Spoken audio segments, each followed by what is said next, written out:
The government has denied reports that it's seeking a 100 billion shillings loan facility to pay off maturing loans that are due early next year.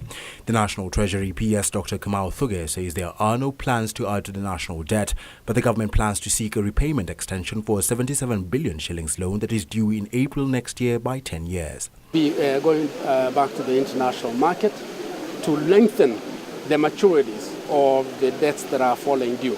It's not new debt. It is not increasing our debt. Yeah, it's just rolling over. So instead of paying it in April, we can stretch it out and pay it over maybe 7 or 10 years. He says extension will give the government time to repay the loan without putting additional pressure on the economy. This is a normal practice of liquidity management and it does not result in an increase in our debt. It is just the way that countries manage their debt portfolios.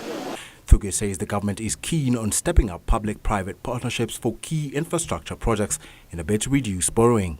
So that way it's a win-win. We get the needed infrastructure, but we also are not putting debt on the balance sheet of the government.